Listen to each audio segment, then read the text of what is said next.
Welcome to Western Wisconsin Journal. We're back in July and we're going to talk about an artist who's a painter in different media.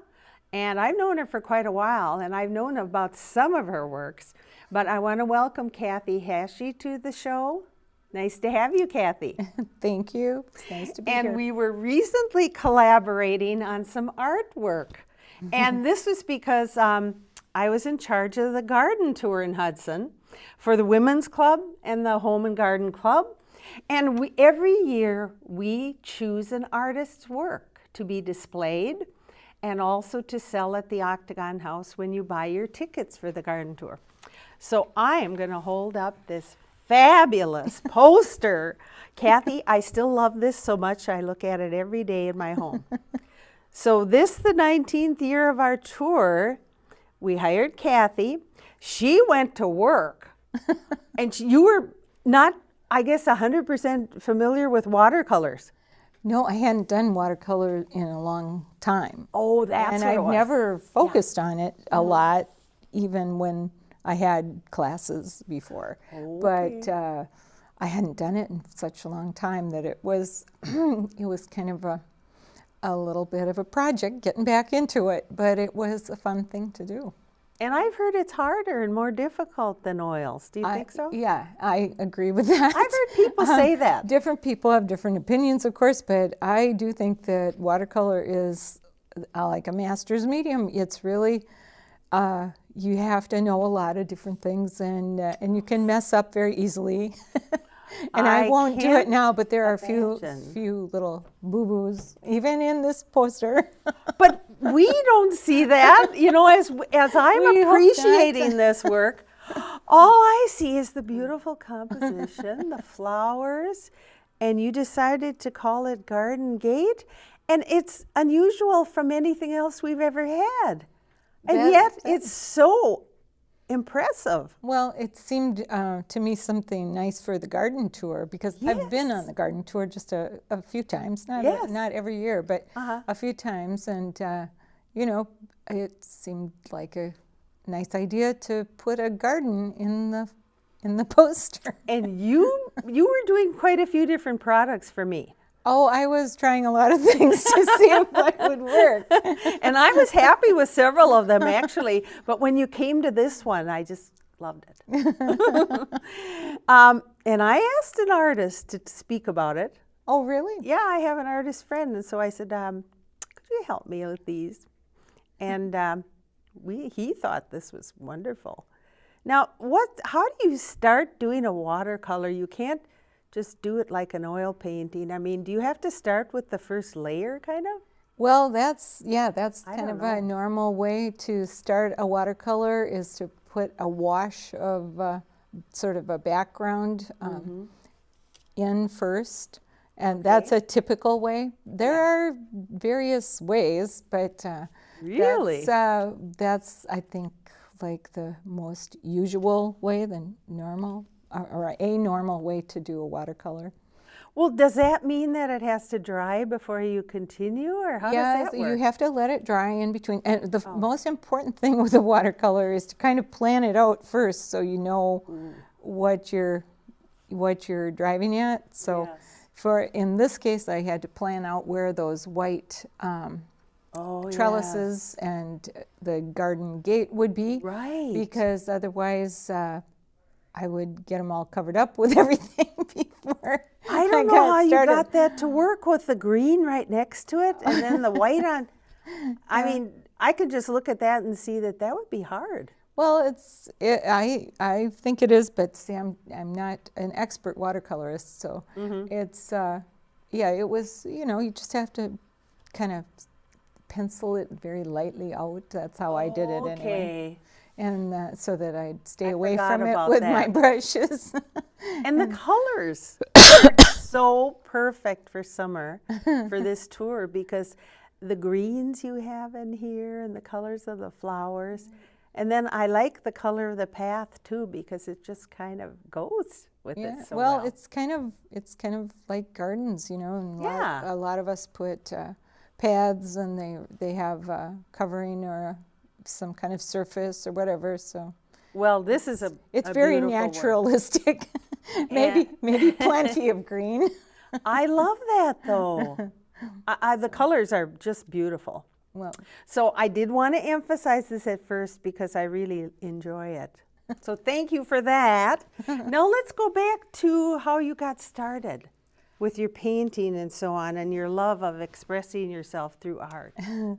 well, I just always was a kid that liked to draw and things like that. So I remembered in first grade, I can still remember this woman, Marion Olson. She was our art teacher, and she'd always come with fun ideas. So we did little mosaic things using colored eggshells, and I just loved it. So art was a big favorite subject for me, and then you get going through school and things get so busy. Even back in ancient days when I was in high school, we got crazy busy, and I got almost finished with high school, and I realized that I hadn't taken any art class for a while, so I quit something else and got in an art class with Marie Ruda, who was another lovely teacher, and that it was in her class that I did the first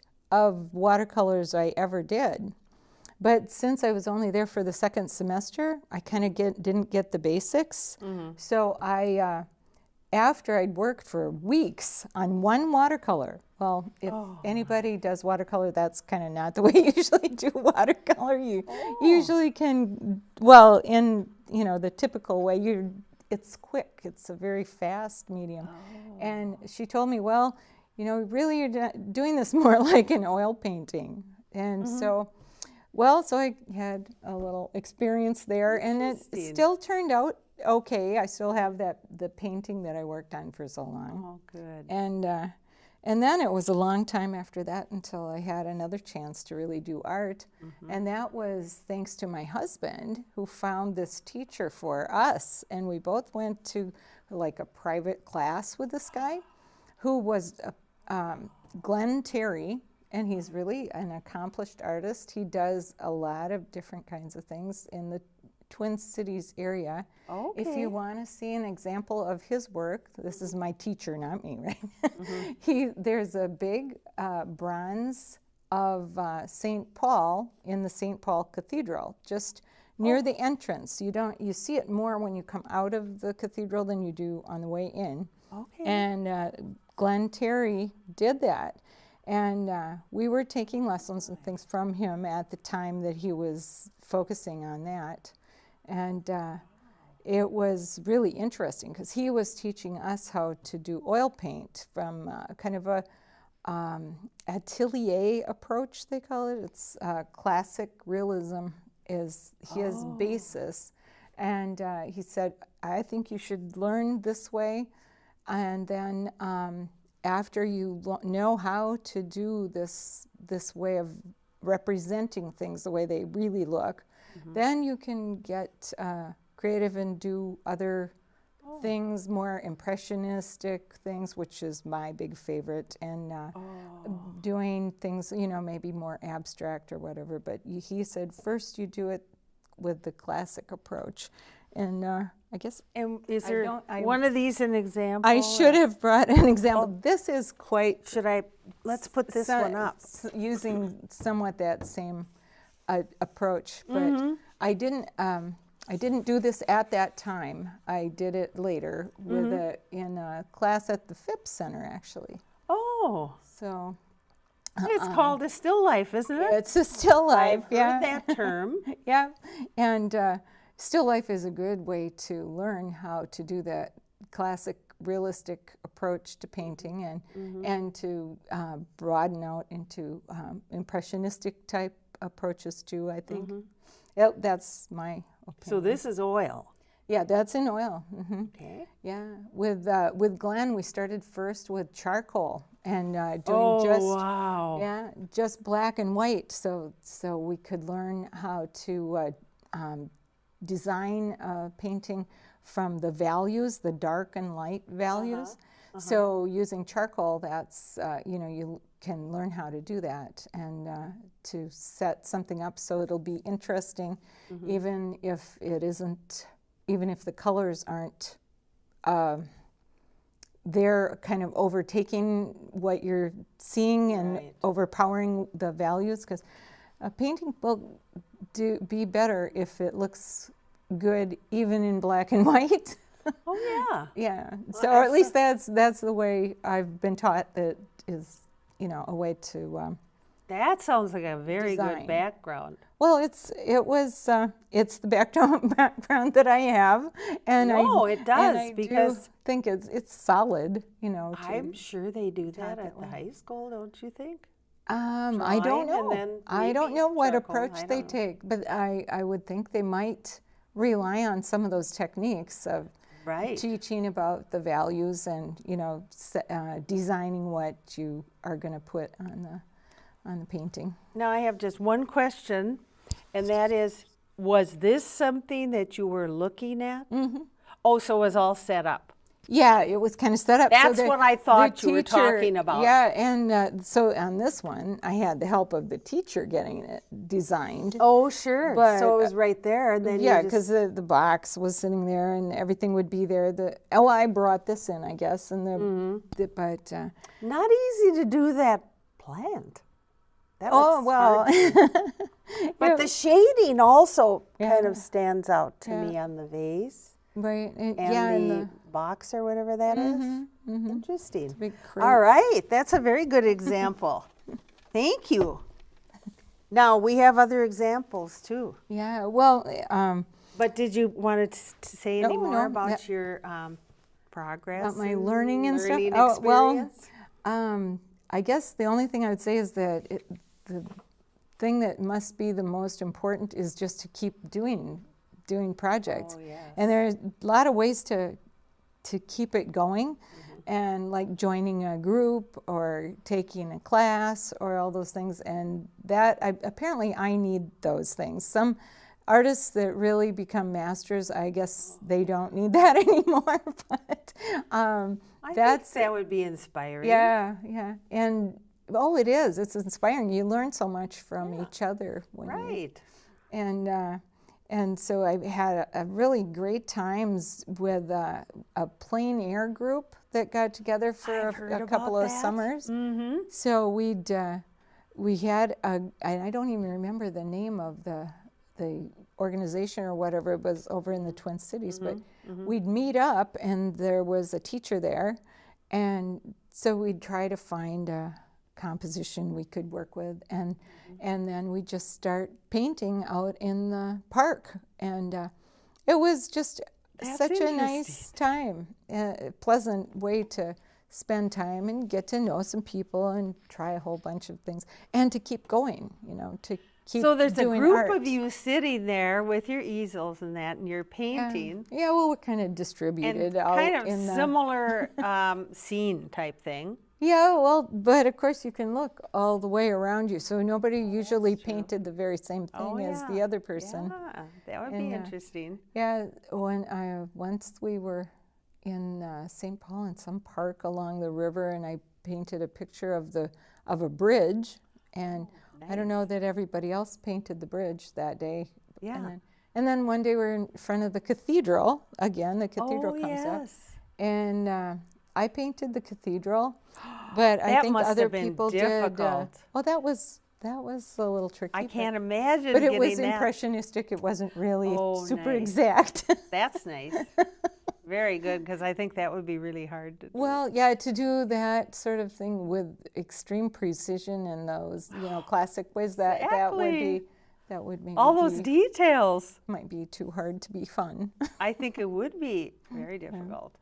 And so we did that, and then there was another group, and with my friend Betty Peterson, we went to a class for a long time, and our teacher there was Barb Pintz, and she was an art teacher trained to teach in high schools and grade schools and so on, and she had a big studio.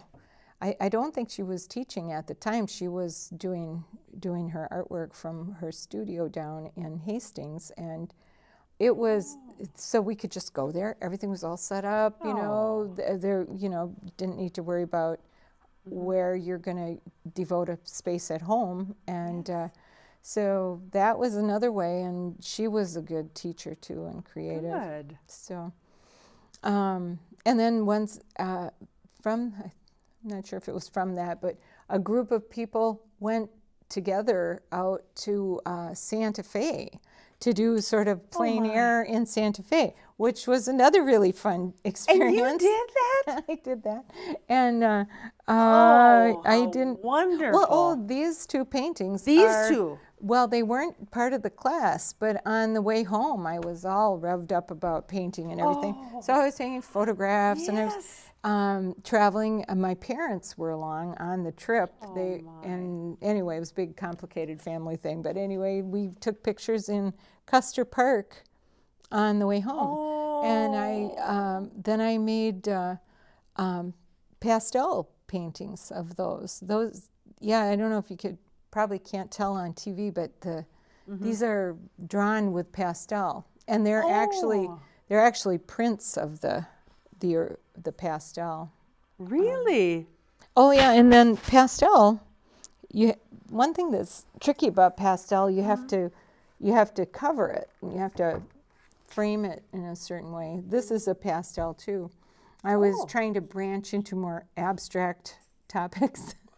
That's So lovely. this is a pastel I did, and this is an original pastel. These others frame are is so prints lovely. of pastel. Now, are you looking at something in nature? Actually, yes. I don't even, now I can't think. I think it was a photograph that I had taken of some water flowing.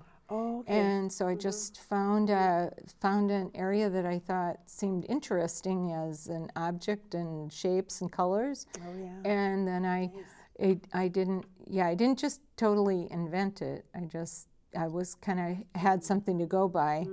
I wasn't worrying about being precision, you know, exact on everything, but that's what I used for my inspiration of this more abstract kind of I thing. like that myself too. So, yeah, A well, lot. Thank you. I love abstract. So- So that's lovely. Well, But I have to say the one of the buffalo too just kind of speaks to me because yeah, well, that back in the old days kind of like, and it's such a nice way you put that together with the tree and the landscape. well, sometimes with landscapes, the composition just introduces itself. You know, you're driving along or walking along, and that looks wonderful to me. So I worked from a photograph, not. Oh, yes. I don't, you know, project the photo onto a surface or anything like that. Oh, I guess, I use it to guide by, you know. And but this is very much the way it looked in Custer Park that fall. Excellent. So I can't take a lot of credit for designing it, except for just finding it. Yeah, and then this one behind me, we can get a shot of it and put it on during the interview. But then that's something else you saw? Yeah, that's another. That was just probably just a few miles away from the first. I think we saw this first, and then later we were just driving along and stopped again, and there was that. I think it's a pronghorn, but I wasn't I'm not sure what quite that sure. coloring. I'm not really sure what that is. I'm not quite sure. It's Interesting. a deer we found in Custer Park. So you're talking South Dakota? Mm-hmm. Yeah. Yeah. Yeah. Custer Park, right. Well, how interesting. And yes, those are very lovely. So now we're talking about your artwork, but you're still talking kind of about your instructors and. Yeah, well, they gave a lot to me. They and then on that same trip, I met a fellow that really liked to do art. He's professionally he's a real estate agent, but he was on that trip, and he said, "Oh, all you artists, we have to get more commercial." And he set up this class for us because he was hoping that people could make their living or help make a living, at least not grow broke doing their art. Oh, well, And- that's a problem. I know that. So he set up a class for us, Oh, and we had a series of meetings, and then we had a big art show. Oh, So I participated in that too, and Nice. that was a fun experience, but kind of a scary experience. oh, that's interesting. I've never quite heard that approach. Well, I'm not sure that's a common approach, but That's if you- interesting, but I've never heard of that want to before. try to get somebody to do another class like that, the Right. one you want is Jim Geisinger. And I can imagine then you go visit different art shows and you have to be judged sometimes. Well, Like there the one are, in the yes. park. Yes, I there know are a they, lot they of have a juried. committee and they have to yeah. be juried. There are a lot So- of juried art shows. And a lot of the ones I see, in this area are a lot of the same names. Yes, that's true, I guess, because the professional artists and they Yes. are known, and they have enough courage to go to the jury with something, Yes. and they so you do see some of the same people, Yeah. and So but- that's kind of intimidating, though, to think that you have to be yeah. juried and judged. Well, that's true. But like for our little group that got together, Yeah. that was one of the goals, that yeah. we would just get together and have our own art show, and we'd create a mailing list, and Oh, you know, right. and notice Oh, about the that's thing nice. and so everyone, there probably were 15 of us in the group or yeah. so, and Yeah. so 15 people from scattered addresses around the Twin Cities metro. They had a lot of people that Very because we nice. were thinking of everybody we could could think of to make our list. So Right. And then I am aware that there is a member art show at the Phipps. Oh, is there? Yeah, I didn't know about that. and a lot of people submit works to that. Oh, that would be. So I think I've seen yeah. a few of the locals in that. I'm sure. Yeah. That would be a great venue So too. they have great galleries there too. Yeah, So I just that's give them true. a little plug. Yeah, absolutely. Yeah. And they had a class that I truly enjoyed. The one that painting, that still life came from, Oh, yeah. was at the Phipps, and Oh, yes. it was just such a positive experience. Oh, And you're learning. A professional artist is kind of helping you improve on what you can do. So it's really a fun thing to do. That's really good because as your life goes on, you get too busy for certain things. Yeah, that's it. You gotta And then get you a have to priority. really make a priority if you want to be doing something all the time. Yeah, and you don't just stay great at something if you let it slide. for Well, we too know long. about that because I know it takes practice to be singing too. Yes. And so I kind of identify with that Absolutely, I know. because you get a little rusty. I and, know. That's just what I've been going through. So you've been very lucky to have all these great teachers. Oh, yes, and everybody can be that lucky because all you have to do is seek them out, and they're often available in small groups or in organizations like the Phipps or That's great fun. lots of ways. I really admire people that can do that because it's just so hard for me Yeah, to to do be something like all that. on your own is hard, and or it's at least hard to keep at it and give it Oh, enough yes. priority and not. And then I would be always second guessing myself and going, now is that really good or is that what I'm supposed to do? Really? So I could see where that would be really Oh, interesting yeah. too. Well, we've got one more to talk about and it's very unusual and it's behind, Oh, is it? I don't know if you can, Am I in the way? we don't have to, they can show it on the screen while Oh, we're okay, talking. great, So let's talk about this one with the birds. I was surprised when I saw these and then all of a sudden here are these two red birds. So tell me how you got inspired to do that one. Well, I was just looking for what would be interesting, one thing that I have failed to do in my little history of art is to get a style of my own. So at one point I was just hoping to try a lot of things and see if I could kind of find my own way. Sure. So I found an ad for a restaurant over in the cities that had this background on it. And then I was looking in other magazines. I saw an ibis in a ad for some like an oil company or something that said how environmentally good it was, and it had a big picture of the ibis in the front, and with factories and stuff behind it.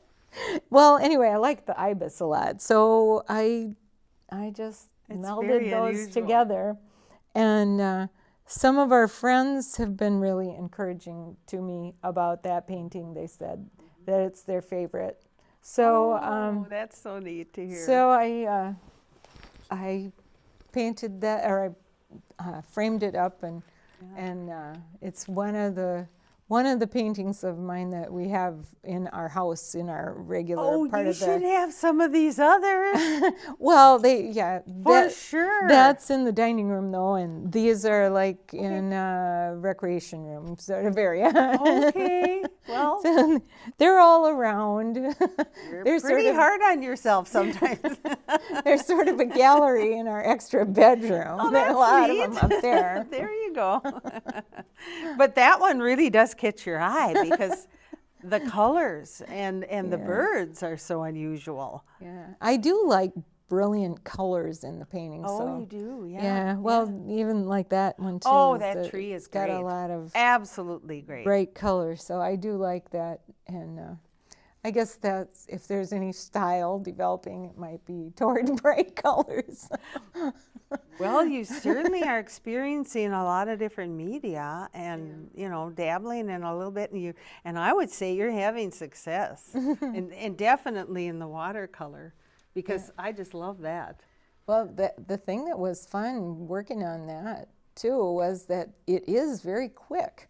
So you can go through a lot of different tries and ideas. Really? Yeah, fairly fast. Well, I wouldn't have thought that. I mean, this took, I suppose, a few days before it was all done, but I was working on other things at the same time, and the watercolor dries in maybe, an hour or something, and I didn't know it was that fast. Oil paint dries in about 2 days or so. Oh, boy. So it is a work where you have to wait for that little process. You have to wait a lot with watercolor. Well, maybe not. Maybe if you know other techniques that I don't know, you can just do it all at once. Well, now you've got a lot of different subjects going here, but what would be your favorite subjects for your work? Probably landscapes and things like that. Oh, yes. Yeah, I have They're sold so popular. I have sold a few paintings in my life, not a tremendous number, but they were, one person wanted a painting of her house, so and you did a painting of her house, and so that was a little nerve-wracking when you